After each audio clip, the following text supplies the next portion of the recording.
রাসূল সাল্লাল্লাহু আলাইহি ওয়াসাল্লাম ওই সময়তে মনে করেন জব, খেজুর, কিশমিশ এই সমস্ত জিনিসগুলা সদকাতুল ফিতর আদায় জমা করতেন, একত্রিত করে তখন এই সমস্ত জিনিসগুলোকে বিতরণ করতেন। কিন্তু এখন ওই সিস্টেম আমাদের ভিতরে নেই। মনে করেন খেজুর আপনি যদি একত্রিত করেন, খেজুর দিয়ে আপনি ঈদের দিন খুশি আনতে পারবেন প্রতিটা ঘরের ভিতরে? পারবেন না। মনে করেন আপনি জব বা আটা একত্রিত করলেন বাইতুল মালে দিয়ে, এইটাকে বন্টন করলেন, যাদের ওপর যারা খেতে পারবে তাদেরকে যদি আপনি এটা বিতরণ করে দেন, তাহলে কি সেক্ষেত্রে তারা ওই আটা দ্বারা কোনো উপকৃত হতে পারবে না?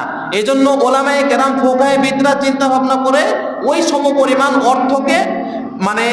অর্থকে হচ্ছে কি করেছেন, অর্থ প্রদান করার জন্য বলেছেন, যাতে করে সে তার প্রয়োজনীয় জিনিসগুলো কিনতে পারে। মনে করেন সে পোশাক কিনলো, মনে করেন সে খাদ্যদ্রব্য তার চাহিদা অনুযায়ী সে কিনলো, আমাদের চাহিদা অনুযায়ী না, সে তার চাহিদা অনুযায়ী সে কিনলো। এটা হচ্ছে কি উত্তম পন্থা। কিন্তু ওই সময় আল্লাহ রাসূল সাল্লাল্লাহু আলাইহি ওয়াসাল্লাম কি করতেন? আল্লাহ রাসূল সাল্লাল্লাহু আলাইহি ওয়াসাল্লাম এই যে সমস্ত দ্রব্য জিনিস দ্বারা কি সদকাতুল ফিতর দেওয়া যায়, এই সমস্ত জিনিসগুলোকে একত্রিত করতেন।